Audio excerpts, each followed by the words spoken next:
Durant pull-up jumper off the rim and in. Oh! And the Thunder win! All right, come on, let's sing the Thunder song. Wait. When you hear the sound of thunder, don't you get too scared. Just grab your Thunder buddy and say these magic words. Hello and welcome back to another edition of the Thunder Buddies podcast.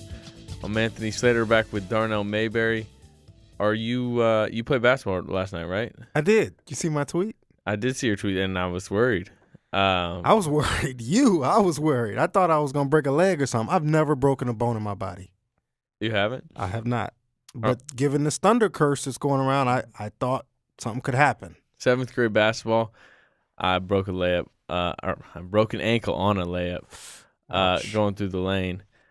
Made the layup and won. That was did you shoot the free throw? I did shoot the free throw. And then you limped out? I missed the free throw, and then they called timeout, and I was limped out. And did you know immediately it was? No, I didn't, because I've sprained it so many times before that. I've sprained it so many times after that. But it like ballooned. Was it a Jones fracture? No, it was just an ankle. Oh, I said broken ankle, didn't I? I don't know. Oh, well, that's what I did. I broke an ankle. I sprained my ankles. You know, everyone has. Did but this one, like, did you have to get surgery? No, just cast for a while. Let it heal. Yeah, and then I've broken my pinky multiple times. Ooh, you got a Lionel Hollins look going on there. George Karl. Nobody can see this that's listening, but I've never seen that. Yeah, I mean, I'm gonna tweet. I'm gonna take a picture and put it on Twitter. Okay, you should probably wait till the podcast is out. Well, I'll give them a preview. They'll understand once they hear it. I'm not sure I want this all. It's a bad looking pinky. Well, you're talking about it. We got to take. Yeah. Come on, put that thing. All right. Just with the other pinky, because the other pinky's straight. Yeah. This is gonna be wow. I never saw that. It's like like offensive linemen, or like Bob Stoops has a really messed up pinky. Yeah. Yeah, mine is. I've broken it twice and never got it fixed. In basketball. Basketball is where all my injuries come. And the crazy part is you're the one that's doing most of the damage. Like, you're giving out most of the punishment. Yeah. Like you're just kind of wild and crazy on the court. A wrecking ball. Yeah, you're a wrecking ball. Well, the wrecking ball gets hit too. Yeah, that's true. Anyway. Yeah, so you didn't. I mean, I was expecting you to crutch in here, but no. I actually tweeted. The only thing I hurt was the rim. My shot was awful. Was it? It was bad. I did hit one game winner from like 28 feet though. What's new, right? Yeah. You chuck up 18 shots, hit one, and that one, it just happens to be a game winner. Winning time, baby. Okay. All right. You just got back from a road trip. I did. Where'd I go? Brooklyn, Toronto. That's one of your favorite road trips, right? Yeah, New York City and Toronto, two of the best cities in North America. Okay, I got to ask. Yeah. Because you always say it. Why do you enjoy Toronto so much? I mean, it seems like you rank it as like a top 3 city. Like when the road trips come out and I'm just trying to figure out which ones I might go to, you're just like, nah, you ain't taking Toronto. You're never getting. It's one of those cities you just got to really experience to understand. Like, I can't really put it into words, especially on this podcast. But you got to be able to go up there and experience it. What is it? Is it the nightlife? Is it the some of that? Yeah. Scenery? Some of that, yeah. The people? Some of that, yeah. What's different about it? I mean, can you feel that you're in a different country? Oh yeah. Yeah. I mean, it's an international city, which is it's almost like you're going overseas, but you're not going overseas. It's been described as like a smaller, cleaner New York. Yeah, I got a guy I know, one of my brother's good friends, and we just grew up with like around this family. He pitches for the Toronto Blue Jays, and he signed a big deal there. And it was like, well, why would you, sign in Toronto? And he was like, I love Toronto. Yeah. And the one thing he said that was always interesting, he's like, it's super clean. Yep. Like cleanest big city. Yeah. It's nice, man. And it's crazy. He pitched for the Blue Jays. My hotel was at the Rogers Center. Mm-hmm.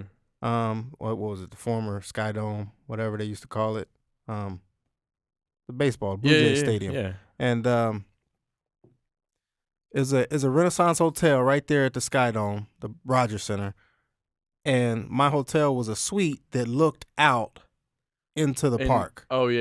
It's amazing. I mean, obviously there's nothing in there right now, but if there's ever a game, that would be a cool hotel room to Yeah, have. they say it is. I think like Jose Canseco used to just plant them off the windows. Yeah. Back in his roid days. That would be crazy if like you're trying to get a nap in or something, like just pregame before going out or something, and like 8 o'clock you're asleep and you hear baseball come beating on your window. Interesting. But it was cool, man. I mean, I had a good trip. Obviously, the Thunder didn't play all that well in Brooklyn. They played They well. played well in Toronto. They though. did. And I think that's a good thing for this team. Like they're 1-4. They're at the bottom of the Western Conference standings. Only the Lakers have a worse record, the winless Lakers. Who would you take right now? A Thunder Lakers neutral site game. Probably the Lakers.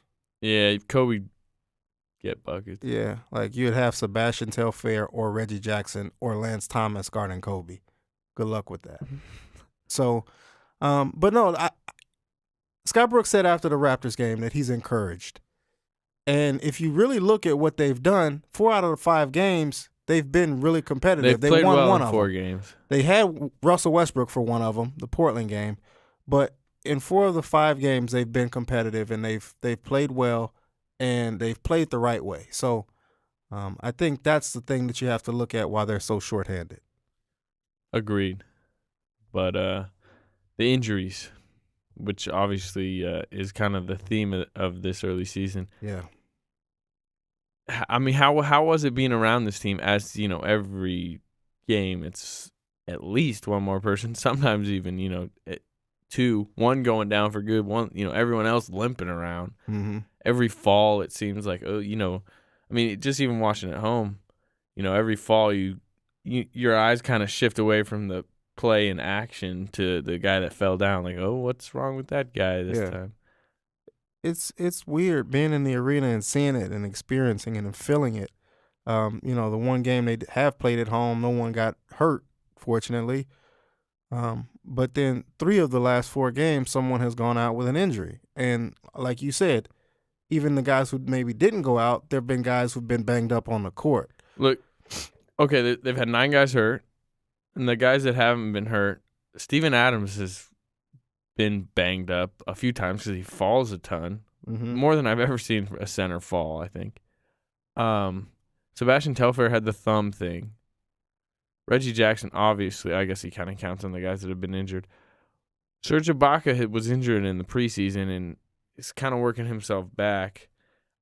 Weirdly, the healthiest guys on this team, Kendrick Perkins, Nick Collison, and Lance Thomas.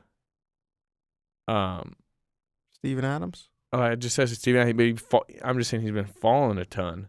And like he keeps coming up, a hip or this or that. I'm just saying everyone's been at least banged up. Yeah, guys who haven't shown any signs of injury are Perk, Lance Thomas. Collison, and Lance Thomas. Lance Thomas is like the one because Perk and Collison were injured in preseason. Lance Thomas is the one guy that has missed like 0 time at all. I guess Adams hasn't missed a game. Yeah. So those 2. I almost asked Nick after the game in Toronto, when you see it, do you sort of almost have a fear that you never know who's going to be next, or you could be next? And I felt like, that's a little bit of a bad question. Just say, have you ever seen the movie Final Destination? Yeah. Anyway. It's bad because it's tough to go in there and ask questions after everybody's getting hurt. Like, everyone's getting hurt. To me, it's not like the post games aren't about asking, the questions to fit your story. It's suddenly like a news. Every post game is like a news gatherer. Right. You got to go in and ask about this injury. You got to scope out the locker room. Was that guy on crutches? Is he? See those vines I posted after the Raptors game? Perry Jones walking out with a limp. At least he didn't have crutches. A brace on, though. It looked like, if you go back at that vine that I did, it looks like he's got a brace underneath his sweatpants. But he's clearly not feeling well on that knee. Yeah. But at least he's not on crutches. Robertson was on crutches. And he had a walking boot. Crutches and a walking boot. Yeah. I mean, that's like... That was a severe ankle sprain, if you watch the video. One? Robertson? Foot sprain. Well, okay, but he turned the ankle severely. I still haven't seen it. You haven't? No. I can show you it. Well, we don't have to waste time now. I'll check it out, but... Okay. Continue. That was the Nets game, right? Yeah, that was early in the Nets game. Yeah, first quarter. I mean, so that's an issue. But like you kind of mentioned, I mean, this team's been playing very well, Given considering the circumstances. circumstances. Poorly in the Brooklyn game, but other than what have you been most encouraged by in with this 8-man, now 7-man group, gonna be 8-man with Most Ish Smith? encouraged that they haven't given up. I mean, it might sound silly. They're professionals. They shouldn't give up. But when you've got 6 players in the last 2 minutes of a game, you've only got one reserve, and his name is Kendrick Perkins, and you're still fighting. 6th man of the year. Like, that to me is impressive. That to me shows a lot about who you are as a competitor, as a professional, that these guys are really going out there every night and giving it their all despite this string of bad luck that they've been dealt. And I think that speaks volumes to the character of this team and this organization. Most discouraged with? Would it be Reggie Jackson's play? No. I mean, he's played 2 games. People got to remember he only, he missed the last 5 preseason games with the ankle injury. Yeah. He did come out, try to do too much in the first game, but he had a phenomenal second game. So I don't think I'm discouraged by anything. If anything, the thing that would make me discouraged is not an individual player, but just the team is really going to struggle to win games right now. Like, they could be one in the next 5 games. They could be 1-9 and lose the next 5 games and drop to 1-9. Obviously, I mean, they're about to play the 5-0 Grizzlies. That's going to be. They're no, like, I mean, I understand the schedule. The Kings. Well, the Grizzlies on Friday. Then the Kings. Then the Bucks. Then the Celtics. Then who? Pistons. Now, you would think they're going to get a win in that 5. Pistons. I'm calling it right now. But here's the thing. At least Bucks are one. on the road. Given if the Thunder has 8 or 9 players, I'm not picking them over the Bucks in the Bucks building. Not that that's a tough place to play or anything. You don't go to Milwaukee and expect to walk out with a win. You mean with a loss? You don't go. I was joking. It was a sarcastic. Okay, all right. Because you're like, they're going to Milwaukee. They've got 7 or 8 healthy players. I know. They'll probably be underdogs. Some of these guys. I mean, 3 of the guys are Kendrick Perkins, Lance Thomas, and Sebastian Telfair. We could say what we want about the Bucks, but they've got more talent on their roster right now than the Thunder. And the Thunder does health-wise. Exactly. I agree. I just think that we'll the Celtics, get a win. Second night of a back-to-back with 8 or 9 guys, perhaps. Celtics playing decently well right now too. They still got talent on that team too. Yeah, no, they're having a 3-guard lineup with Rondo, Bradley, and Smart's the Pistons, looking good right now. The Pistons. Have you seen what Greg Monroe is doing so far? Like, understandably, Josh Smith is always a wild card. You never know, but Andre Drummond and Greg Monroe, man, those guys can play. Okay, if you had to guess their record in those 5 games, I would say you'd be happy with 2-2 is great. 2-3. 2-3 is great. I'm sorry. 1-4 is probably more likely. I think they're going to either get the Bucks or the Pistons. They're going to get a win. They're not going to lose the next 5. That's my prediction. We'll see. Yeah, we will see. My most encouraging thing that's happened so far, I know he's hurt now, but Perry Jones, I mean, remember after game 1? Mm-hmm. I mean, I was probably as down on him as anyone. I was asking if Lance Portland Thomas was a better player. better NBA player. He's shown a lot. He obviously did get hurt, and he may be out for a little bit, like everyone right now. But what he showed in specifically the Clippers game to the Denver game when they won, he was even playing well, in Brooklyn and in Toronto before he got hurt. I think he's proven to himself more than anyone that he belongs in the NBA. And I think maybe the best thing that's going to eventually have come out of this stretch is that I think Perry Jones may have become a solid everyday rotation player. What do you think? You're still not sold. I'm not. Why not? It was like 4 straight good games. He appears to me to be effective being a volume shooter. I'm still not saying enough. I mean, he's been efficient. Don't get me wrong. He's been efficient. He's been pretty efficient. But he needs at least 12 shots to get his points. And He's not going to get that when Kevin Durant, Russell Westbrook are healthy. What has he been shooting? 9 of 18, 6 of 12, 2 of 4, and 10 of 17. He's been 50% exactly 3 of the games, and then 58% at 10 of 17. What was that last one after 2 of 4? 10 of 17? He went 10 of 17 in LA, 9 of 18 against Denver, 6 of 12 against Brooklyn, and 2 of 4 against Toronto. But obviously, he got hurt. Okay. To me, he seems like a volume shooter. Like, he needs a ton of shots to be effective, and I don't agree. To me, that's Jeremy Lamb. To me, it's both of them. Like, it's not an either or equation. It's well, both of them look like they need. That's what I think of Jeremy Lamb. But Perry Jones, I think he can come in if he plays with this aggression he has. I think he can come in, knock down a couple threes, average. He's not going to get these opportunities once Kevin Durant and Russell Westbrook come back. That's my concern. Like, he's doing this now because he's got that ultimate green light. And when you've got the ultimate green light as a player, it's going to make you more comfortable. It's going to make you more confident. You're not going to care that you miss shots. When his guys come back and he misses a shot and knows that he's not going to get but 2 or 3 more, what's his confidence going to be then? That's my concern.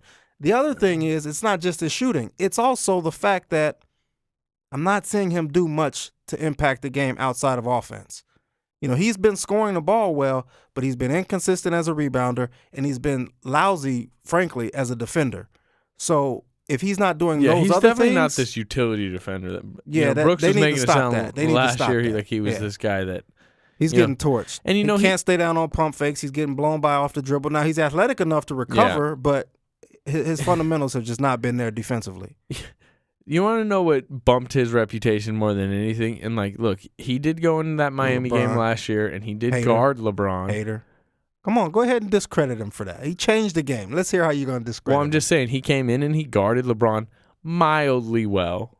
LeBron still got buckets in that game. I think if you look, I think he had like 30 or 32. Remember, that was the same game him and Durant were going boom, boom, boom. Mm-hmm. He guarded LeBron mildly well in that game. And then suddenly it was like he did that, so like this guy can be a stopper. It's kind of like he's carried that too much. You know what I'm saying? Like, he played well in that game, but everyone has a great game. Jeremy Lamb had a 22-point outburst against the Rockets last year, and he was big in that Miami game. And people rarely bring Portland. People never bring that up like they bring up the Perry Jones guarding LeBron. Yeah. So. Probably because it's LeBron. Like, I mean, come on. It was LeBron James. It was. I'm just saying, like, it's not like he was, like, swatting shots out of bounds and, like, getting in his face. He didn't lock him down. I know what you mean. He just, like, played him kind of well. I know what you mean. And it was, like, and now it's become, like, the game everyone remembers of him. Yeah, but my point is I still got to see more out of him before I declare him a solid, reliable rotation player. I agree as far as, like, I need to see him play this well in like a limited capacity where, like you said, he's not getting consistent shots. I just think he's proven it to himself more than anyone. Yeah, I think his confidence is sky high right now. That maybe he gets healthy. He's not going to shoot 12, 18 shots in a game, but I think he'll be more confident coming in and like spotting up. And if Westbrook hits him in the corner, he's shooting that 3 confidently. Mm-hmm. I just think there's a chance. I'm not saying it's for sure, but there's a chance when everyone comes back healthy and this team like reformulates, that he'll have a deeper role than we expected and than he's ever had. I mean, yeah. But look, before the start of the season, we were wondering if Mitch McGary was going to take his time. Yeah. If he was going to play ahead of him. Still high on that guy. Yeah. I mean, and his talent hasn't gone anywhere. No. He just got a bum foot right now. Which I'm mildly worried that Mitch McGary's going to potentially be injury prone. I'm not. I mean, he's never proven he's not been. I mean, the only thing is I didn't see how the foot injury happened in Denver. That's when he suffered this broken foot. I didn't see it happen. They said it happened like in the last minutes of the game, literally. And he plays kind of recklessly, which is like makes him. I mean, that's like one of his best strengths, but that could potentially be a concern. He's just like injury prone in college though. It was just the back, and then now he comes in and he's got this random foot injury. Well, just the back. I mean, the back is a bad injury. The back is a bad injury, but that's season. not like it's not like something that he's dealt with. Injuries, I don't think, are something that he's dealt with throughout his life, where he's been in and out of the lineup. He's only 21. Yeah, so how can we call him injury prone? I said I'm mildly worried that that's something because he. I don't think he's injury prone. Okay, we'll see. I think he's gonna be all right. Yeah, but like I said, he rumbles down the lane with no regard. Yeah, he does. It's no, it's good. Okay, my discouraging thing was gonna be. I mean, just Reggie reading. Jackson? Yeah, I mean, like he's actually played okay. I mean, I thought he was really good in the first quarter in Toronto. He clearly got the message from the Brooklyn game where he was kind of just over dribbling and this my time.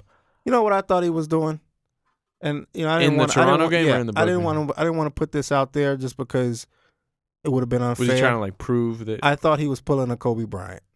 Like, you don't want me to shoot, I won't. Yeah, type thing. Okay, you guys telling me that I need to run the offense here. Here's and then it kind of. I was about to say, well, like, guess what? they were in the lead. 30-23. They were up He by had like 7 9 at one assists. point or something like that in the first. And, 30-23 at the end of one, and he had 7 of their 9 assists. Yeah, and the ball was moving. Everything was working great. Well, yeah. But I did think he was like a bit of him was kind of like, okay, I'll show you. Okay, well, I think you're writing about it for tomorrow, and I mean, I gotta ask, because you're there. I mean, everyone's kind of seeing it on TV. Is there a disconnect between him and the team? Obviously, the contract situation lingers.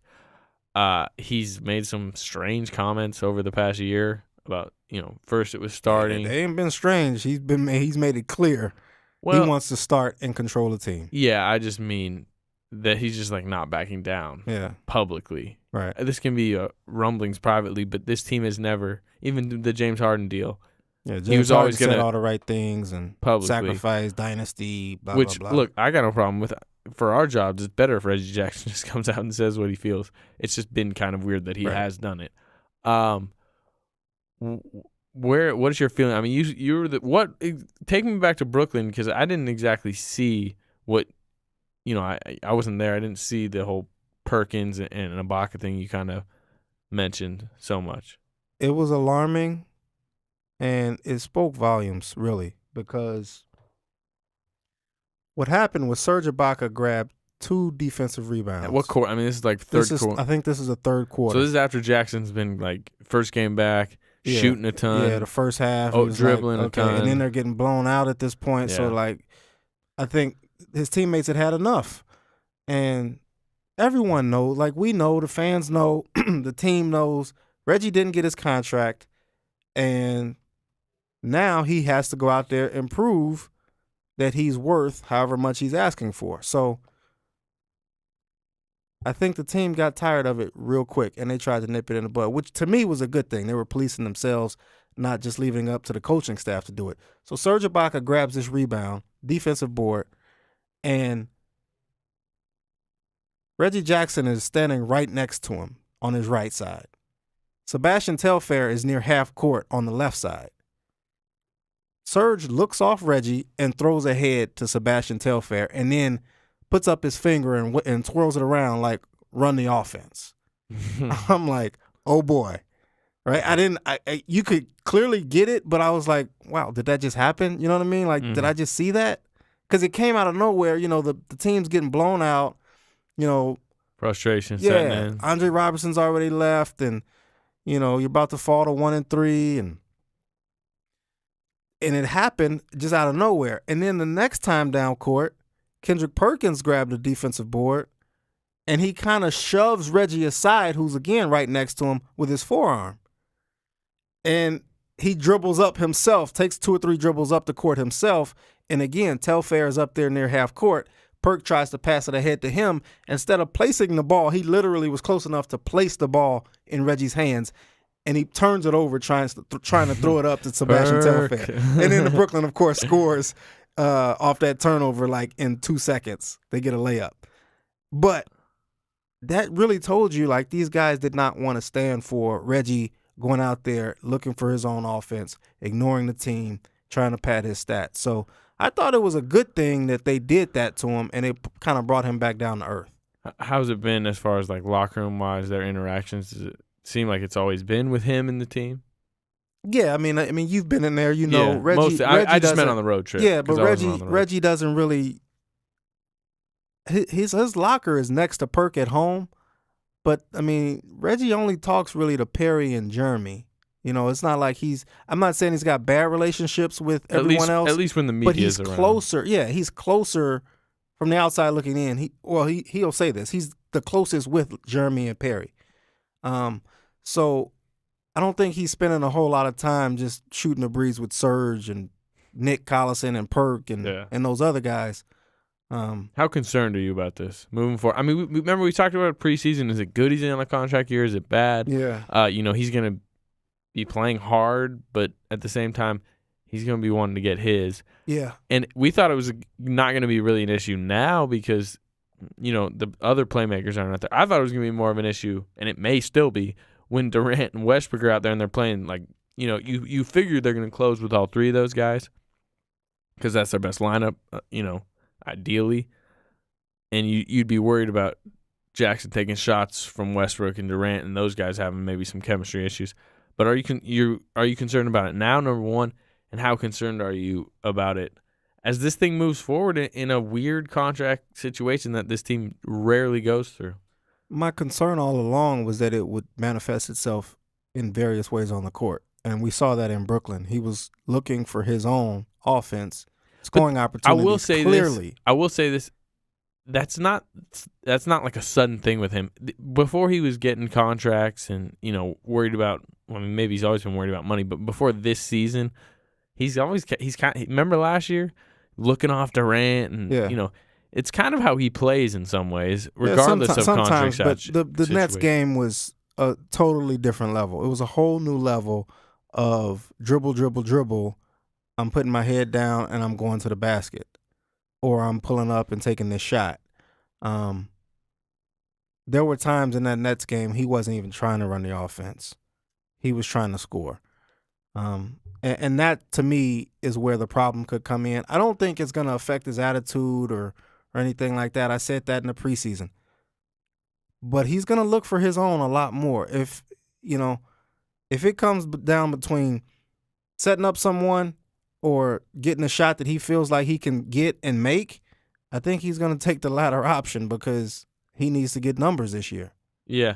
The thing I'm concerned about, I think he thinks he's like a sharpshooter now, and he thinks he's like becoming a very good three-point shooter. And I think he is improved. He's improved. He was improved last year, but I mean, he's 2 of 14 in 2 games. He's jacked up 14 threes and made 2. Yeah, the Nets game the Raptors game got ugly on him from 3. Well, he started off like 2 or 3 in the Nets game, and then he missed like his next 4 or 5. So, okay, let's say he misses. If he started off 2 or 3, he would have missed his last 5 because he was 2 of 8. So he's missed 11 straight threes. Now, he did play with a bum wrist. Well, he re-aggravated his wrist in Toronto. You're playing with a bum wrist. Why are you shooting 14 threes in 2 games? Because they only had 7 guys and 6 by the end of the night. He's playing on an ankle that's still not healed and a quad injury that he said was giving him a Charlie horse after, I think, Terrence Ross needed him in the quad. So he was banged up in Toronto, but let's see how he shoots when he's healthy and when everyone comes back. Thunder point guards this season. Not good from 3. 7 of, let's do the math here. 7 of 39 from 3. Thunder point guards, 7 of 39 from 3. Actually, if you count Westbrook took a few in that first game. So, but anyway, Jackson and Telfair, who are the point guards, supposedly should be probably decent shooters. 7 of 39. Serge Ibaka, 10 of 23 from 3. Okay. That's interesting. Anything you'd like to say about that, Mr. Slater? That kind of leads me to my next question, which was going to be, I already did most encouraging, most discouraging. Yeah. Most sustainable thing you've seen so far, and I'll start. Okay. Serge Ibaka is a 3-point shooter. You cannot deny it anymore. Yeah, he's turning into a 3-point specialist, which kills me. I disagree. I put in my observations the other day, which you probably didn't read. He's still shooting the mid-range, and he's still shooting it real well. Yeah, 19 of 26 in mid-range on 5 games. You know what he's doing? He's in the mid-range. He's not even thinking about taking a dribble in and trying to get a layup. He's taking a dribble back and trying to get a 3. Well, that's not a terrible idea right now because he's drilling. He's hitting threes. He's making them. He's hitting threes at 43%. Make your point, and then I'm going to make mine. And he's shooting 57% from the field. He looks great right now, and his shot looks great right now, as good as we've seen it, and we've seen it great. I mean, over under 63s. That's my last question to you before you make your point. 63 or was it 62? I said the over under was 63s. Oh, 63. Oh, 63s. Over okay. under 60 made threes, which you were just like, how? I was killing you on it. You killed me for setting it there. Yep. And then you torched me for taking the over. Yep. Where are you at? And we're only a week in. And he's got. Is this the Steven? He's at 10. He's probably gonna get there. He's probably gonna get there. It only took a week. This is the Steven Adams of last season. It will turn into that. Yes, it already I'm sure. has on Twitter. Every time they hit it, I don't even have to tweet it anymore. Other people are already doing it. The thing is, I never saw Serge. Like, everybody's like, oh, where's his post game? Is he gonna get a post game? And even coming into this season, we both had written that off. There's no way he's gonna ever be a post player. I think. No, let me speak for you. I know I did. Yeah. There's no way he's ever going to be a post player. I'm like, that's just not his game. He's a shooter. He's like a pick and pop guy. That's what he's going to be. I didn't envision him going out to the 3-point line nearly as much as he has already. And I even talked to him about it. I think we were in Portland or LA, somewhere I was, and I talked to him before a game. He said he still wanted to be. It was Portland before the first game at shoot around. He said he didn't want that to be his game. He wanted to still, be the pick and pop guy, be a cutter to the rim, be a rebounder, a defensive player. He said all the right things, and then he comes out and starts jacking these threes. Well, remember, we talked about it when I set this over under. The dude loves the threes. He has fallen in love with the three ball, and that's not necessarily a bad thing. The way he's shooting it. I'm gonna take the flip side of that argument. And I think it is a bad thing. And here's my point. Okay. Now, that was why I didn't think that he would get to 60. Because, first of all, we didn't know that this team was going to be so depleted by injuries. He's not going to, I don't think, get near this number. But through 5 games, small sample size. He's on pace for what? 162 made threes. I hope you drafted him in your fantasy team. Good grief. And shooting at 43%. It's impressive. I'm not taking anything away from him. However. Okay. I have one last point I want to make on this. I don't think it's sustainable, number one. So is this I was going to say sustainable and not sustainable. Are you saying this is your not sustainable thing from the opening week? Serge Ibaka will. Yeah, I'm saying it's. Not at this. I mean, I agree with you. Was he shooting 43.5%? 43.5%. All right. 10 and 23. So I don't think it's sustainable. He's obviously not going to make 162 threes. No, I agree with that. But he's going to make over 60. He very well may, and I want to see how he continues to play. If he continues to play this way when Russell and Kevin come back, the threes are going to be open. My second point is, you don't need another 3-point shooter. I mean, this team does need 3-point shooters, but you don't need your 6'10" power forward, who's one of the most athletic players at his position, out there drifting at the 3-point line. To me, that's just not a good source of offense, efficient offense, and sustainable offense. Like, to me, I'd rather see my 6'10" athletic freak of a power forward inside banging. Let Adams bang more a little bit inside, get rebounds. But he's not the scorer just yet. No, he's not nearly the scorer that Serge is. Serge is, and it's always been like this. Most of his scoring becomes 17 My third and feet final up. point about this. I was sitting next to Nick Gallo in Toronto, and he's just chucking threes. Serge is just chucking away, right? Chuck Serge. And so it was to the point, because he was making so many, we were like, okay, well, if you're gonna hit him, take him. But my point to Nick while we were sitting there is like, even if he's making them, it's still not something that I would want. And here's why. I disagree. I said, he said he's shooting 42% from 3. I'm like, great. I'd rather him shoot 62% from the paint. Well, he's shooting like 73% from mid-range and taking a lot of them. Great, but my point is, and follow me, Gallo did the math. Gallo did the math. If you shot 42% from 3, you're averaging like 1.26 points per possession. If you shot 62% from the paint, then you'd be scoring 1.24 points per possession. It's not like he so there was only like a lives narrow out on difference three right now. And then if you put in the free throws that you would get from playing inside, and you're kind of limiting him, saying 62%. So bump that up to 65%. It's more effective shooting inside than it would be outside. People have fallen in love with three. I'm not trying to sound like Byron Scott here, which someone accused me on Twitter of being. I saw that and I enjoyed that. It's much more efficient if you can shoot a higher percentage on more shots inside than you would outside, especially at this rate that we both have agreed is not sustainable. He's 7 of 14 in the paint this year, 50%. Like I said, 73% on mid-range. How many? He's taken 14 shots in the paint, and how many from three? 23. That's almost just got fired. That's unacceptable to me. Like your power forward should not have 14 shots in the paint and 23 at the 3-point line. I bet if we looked at Dirk's numbers, and he's not Dirk Nowitzki. We're going to take 5 games and compare him to Dirk now? No, but he's one of the best mid-range big man shooters. That's always been his game. He's never been a post guy. He's never been a get to the rack, rip rebounds, Zach Randolph The most important thing about this whole argument, from my perspective, is that in the playoffs, that's definitely not sustainable. It's definitely not what you want, because then you're going to have Russell, Kevin, Jeremy, Anthony Morrow, and now Serge all trying to shoot threes. Where are your easy baskets going to come from? Well, can I just say something? No, just tell me that. In the playoffs, where are your easy baskets going to come from? Serge from 17 feet. If Serge is Kevin out Durant there, just getting buckets is pretty easy. How many mid-range shots has he shot? I believe he's 19 of 26. So he's taken 3 more mid-range jumpers than he has 3-pointers. He's hitting both of them very well, and he hit threes well last year. I'm fine with his pick and pop mid-range shot. Okay, look, but once you start floating and settling for threes, Charles Barkley, your easy buckets are Kevin Durant just gets easy buckets. Call me what you will. It's been proven by this team in the playoffs for the last 4 seasons.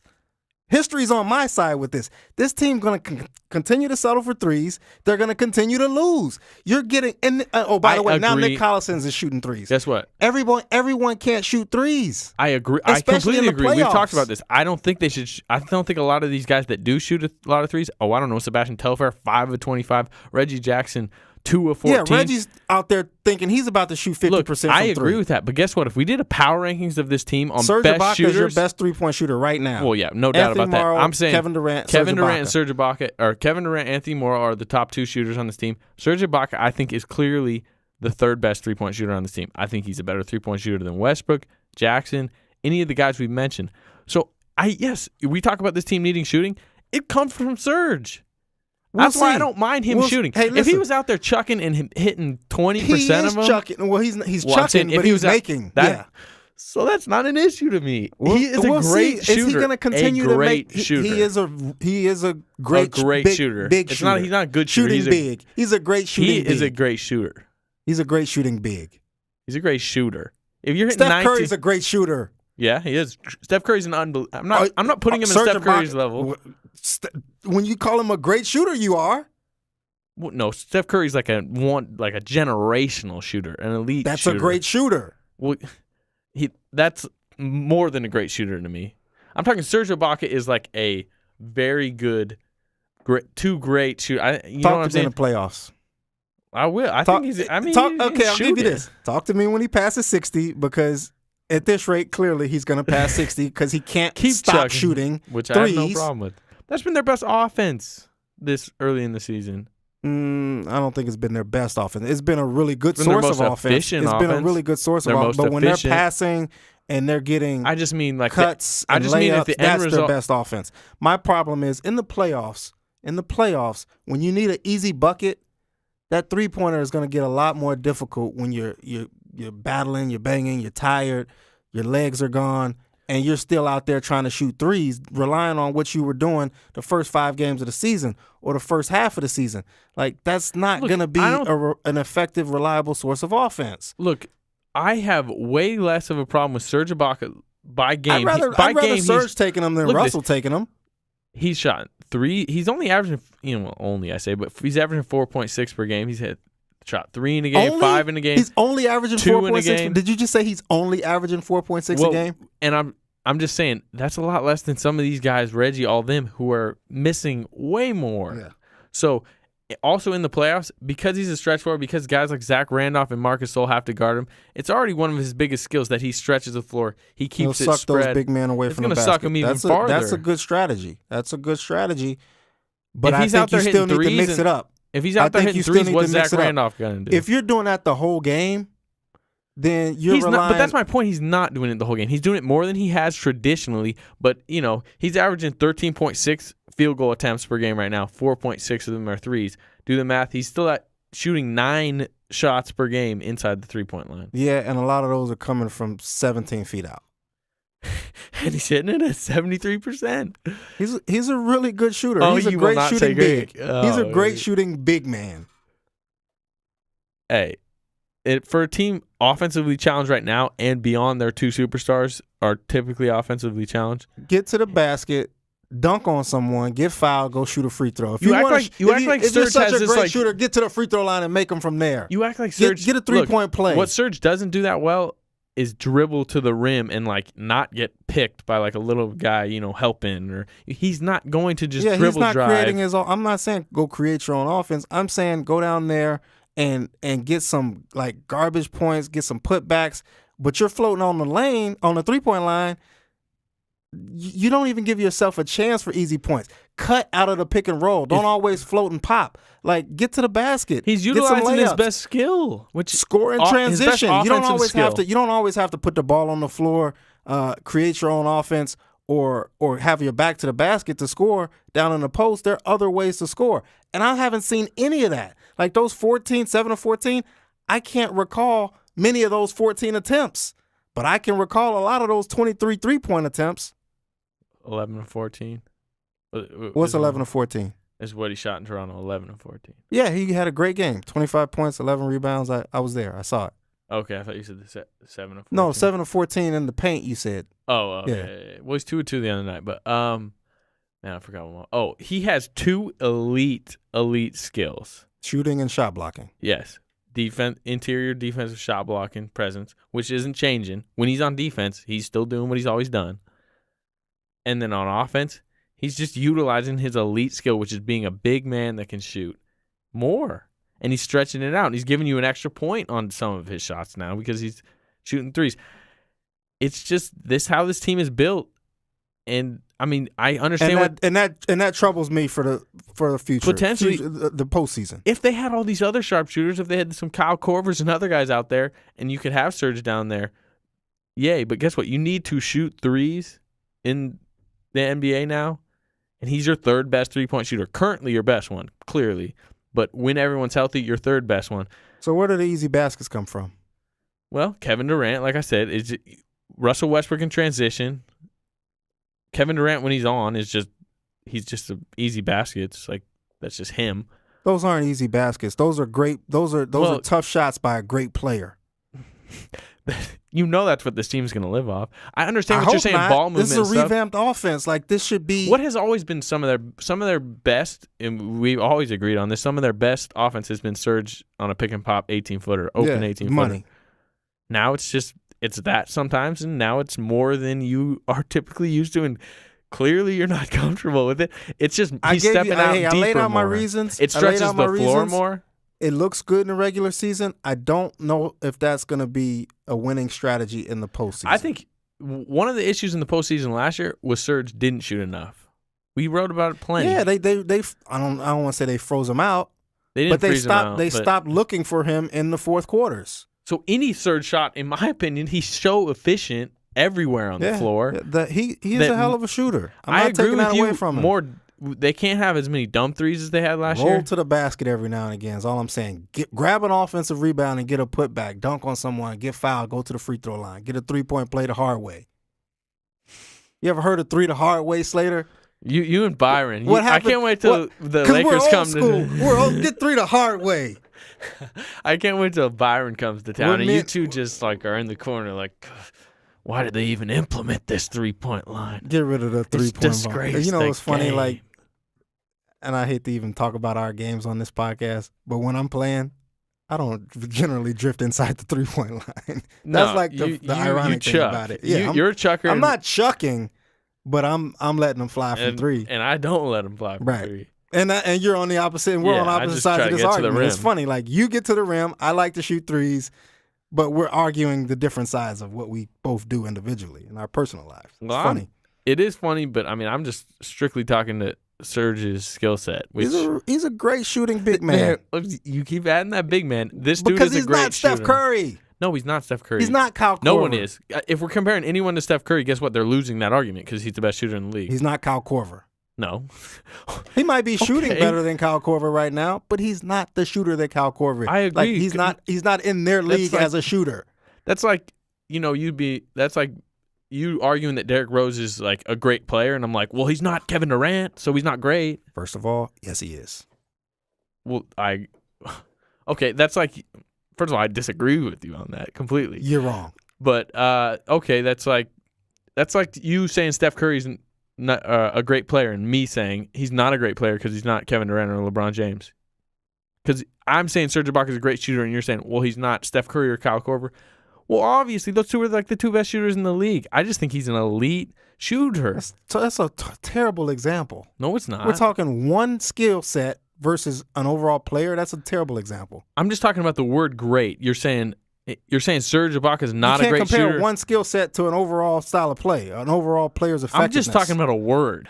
I'm talking about a word and a classification. Yeah. Bad example. I think it's a good example. Horrible example. Next. Anyway, all right. Do you want to talk league wide at all? No. You haven't mentioned Ish Smith. Oh, sorry. What do you know about forgot. Ish Smith? He's been on 6 NBA teams in 4 seasons. Yeah. He was scheduled to play for the Texas Legends of the D League before the Thunder called him up out of desperation. Yep. And he will probably play like 20 minutes on Friday. You think he'll play that much? Maybe. I mean, it kind of depends, but they don't have a 2 guard. Yeah, we're going to find out Reggie's here in a couple minutes if Jeremy Lamb's coming back. Yeah, that's the thing. If Lamb comes back, then Smith doesn't get these minutes. But assuming Lamb and Morrow don't come back, then Reggie Jackson's getting 35 minutes at the 2 guard probably, I mean, not saying he's going to not be handling the ball when he's out there, but, you have to play the 2-point guard lineup. Right. Ish Smith is your only backup guard. He's probably going to get 20 minutes or so. Because, Perry Jones, who had replaced Robertson as the 2 guard, de facto 2 guard, now he's gone.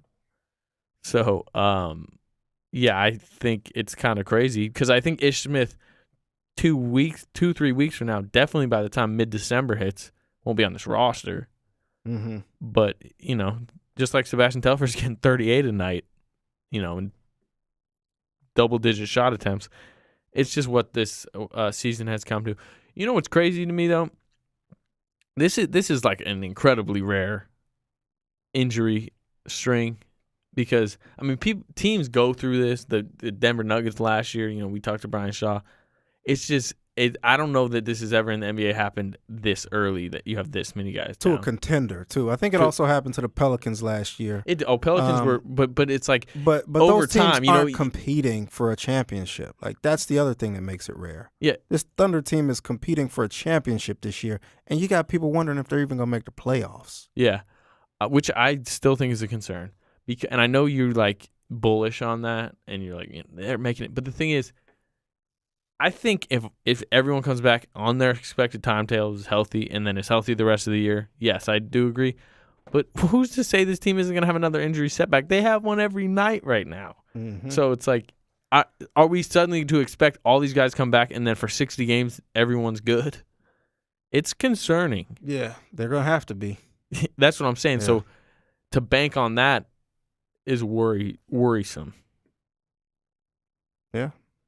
But the weird thing is, in my opinion, this having 9 guys get hurt, 8 guys out in the first month, all with these like almost same exact timetables, at least everyone's kind of coming back within a month-ish, is a lot better for a contending team than one bad injury. Like, you can still say right now the Thunder could win the title. If we fast forwarded right now and I was told the Thunder won the title, it's not like a huge surprise at all. But when Derrick Rose goes down, the Chicago Bulls are 100% healthy. Derrick Rose goes down with the season ender. They're not winning the title. You know that right there. So this, even as bad as this has been, it's still not as bad as if every single person was healthy, but Westbrook had a knee thing that knocked him out for the year. Right. It's kind of interesting. It just because as crazy and as bad as this has been, and the unluck of it all. Yeah. Well, they have better luck than the Pacers because Paul George is out for the year. Paul George is out for the year. Yeah. Not even looking at the Pacers' other injuries, which they're not near the Thunder, but they're as close as anyone right now. Or the Lakers, another team that's not near the Thunder, but Steve Nash, Julius Randle out for the year. Yeah. You'd rather what you have right now than some of what just these block other teams them all are going through together. And, by mid-December, they could be as healthy as anyone. Which is why I still think they're not going to it's not even going to be a question by March if they're going to make the playoffs. But like I said, that's assuming there's no setbacks. Of course. You always, barring further injury, Well, that's become the margin for error is gone. You know what I mean? Like last year, Westbrook gets injured on Christmas, but they'd accumulated a big record, right. And you're like, they'll hold on. But now Westbrook has to have a scope in mid-January. They need wins now, so you just don't have that margin for error anymore. So it's gonna be pins and needles. I think it's gonna be pins and needles the last 3 months where it's like nobody can get injured. They gotta be, they need this win over this Pistons team. I think they'll get it, but they need it. Yeah, which is something we haven't experienced. Guys are getting close to coming back. They got help on the way in Ish Smith, and he might not be a great player, but he's another player. You know what I mean? Like from the simple standpoint that he's another player, and you don't have 6-7 guys out there. I think he's gonna help, and he's actually he's a decent player. Like his speed. Do you think he's better than Sebastian Telfair? Probably, because he's better at what Sebastian Telfair is best at, and that's using speed, getting to the lane, and creating. What kind of shooter is he? Not good at all. I wrote about it. I forget what the number was. That's fine. Serge will be shooting him anyway. I forget what the number. He's only taken probably 69, something like that, and only made 17. Well, something. It's not a very high number. Hey, he puts on that Thunder jersey. They going up. Yeah. So he's coming. He'll probably be in uniform Friday, even though they haven't even announced the signing yet. Jeremy Lamb, I think, is getting close, and I think Anthony Morrow is getting close. Suddenly, if you get those 3 guys back, and hope maybe that Perry Jones's injury is not long-term. They said that further evaluations confirmed that it's only a contusion, so that's good. There's no structural damage. He shouldn't be out a long time. So you got 8. What do they have after Perry went down? 7? Yeah. So Ish will be 8. Morrow Lamb will be 9 and 10. If Perry can come back sooner rather than later, that'll be 11. Then suddenly I think you're starting to compete even more, and maybe you're able to beat some of these teams, especially the games at home. Yeah. Yeah, I think 16 of their next 19 after the Grizzlies game are against non-playoff teams from last year. One of those being the Cavs. So basically 15 of 19. Yeah. Cavs struggling right now. I was about to say, man, maybe they won't make the playoffs. No, I think they'll be fine. Yeah. I picked them to win the East, so I still think they're going to. But it's been interesting. Yeah. What they got next week? We said Grizzlies, Bucks, Celtics. Kings are on Sunday. Oh, Grizzlies, Kings, Bucks, Celtics, Pistons. It's a nice stretch after the Grizzlies, like a winnable games. Although the Kings are surprised. Oh my God, those are some bad games. Grizzlies is a good game. Kings are 4-1 and Kings are killing teams. DeMarcus Cousins is destroying opponents right now, but they beat the Blazers. They beat the Nobody's Clippers on the road. Nobody's sitting at home saying, "Man, I gotta go see the Sacramento Kings right now." No, but I kind of am. Hey, you were right about that Denver game. That was, to me, that Nuggets game was the most impressive win outside of the playoffs that I've ever seen from the Thunder. Oh my! It was that big to me. the way they play with 8 guys. Now, Denver is showing us that they stink. Yeah, they are. They got smoked by the Kings twice. But the way the Thunder played, to me, that was their most impressive victory ever outside of a playoff win. I thought it was that big. Interesting. We'll end on that bold statement. You got another one? No. Oh, all right then. Well, yeah, Serge Ibaka is going to be he's the next Steph Curry. He's going to be top 30 in made threes this season in the NBA. You probably should have quit while you were ahead. Yeah, I really probably should have. Now you're on the record. I am. He's like 6th right now, but that won't sustain. We'll talk to you again. Durant, pull-up jumper, off the rim, and and the Thunder win! Come on, let's sing the Thunder song. When you hear the sound of thunder, don't you get too scared. Just grab your Thunder buddy and say these magic words.